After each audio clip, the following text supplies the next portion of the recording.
செய்தி. வணக்கம். விவி செய்திகளுக்காக ஊர் செய்திகள் வாசிப்பது ஸ்பர்ணா.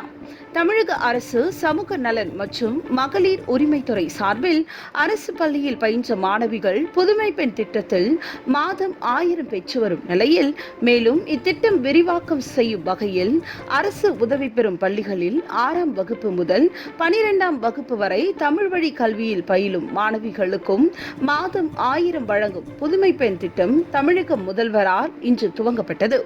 அதன்படி புதுமை பெண் திட்டத்தின் விரிவாக்க தொடக்க விழா ராணிப்பேட்டை மாவட்டம் வாலாஜாபேட்டை அறிஞர் அண்ணா அரசு மகளிர் கல்லூரியில் இன்று துவக்கப்பட்டு இந்த நிகழ்வில் தமிழக கைத்தறி மற்றும் துணிநூல் துறை அமைச்சர் ஆர் காந்தி பங்கேற்று மாணவிகளுக்கு புதுமை பெண் திட்டத்தின் கீழ் வழங்கப்படும் ATM மின்னணு சாதன அட்டை கார்டினை வழங்கினார். அதைத் தொடர்ந்து பேசிய மாணவிகள் புதுமை பெண் திட்டத்தின் கீழ் பயனடைந்ததை குறித்து மகிழ்ச்சியாக எடுத்துரைத்தனர். இந்த நிகழ்வில் ராணிப்பேட்டை மாவட்ட ஆட்சியர் சந்திரகலா, ஆற்காடு சட்டமன்ற உறுப்பினர் JL ஈஸ்வரப்பன், மாவட்ட சமூக நல அலுவலர் சாந்தி உள்ளிட்ட துறை சார்ந்த அதிகாரிகள் மற்றும் மாணவிகள் கலந்து கொண்டனர். விவி செய்திகளுக்காக விஜய் மற்றும் பாஸ்கர். அப்பா வந்து இப்போ உடனே சரியில்லாத அம்மா வந்து வேலைக்கு தான் போயிட்டு எங்களை பார்த்துட்டு இருக்காங்க.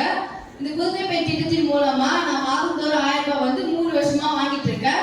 இது தொகையின் மூலமா நான் கம்ப்யூட்டர், டைப் ரைட்டிங்னு சின்ன கோர்ஸ்லாம் முடிச்சிருக்கேன்.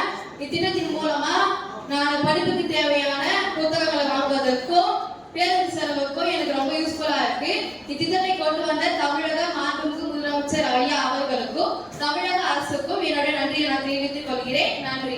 English government industrial science institute Arakkonam. அடுத்து செல்வி காயத்ரி சயின்ஸ் நெமிலி. அடுத்தது செல்வி வைஸ்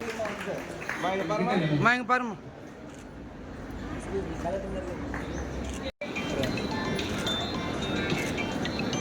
என்ன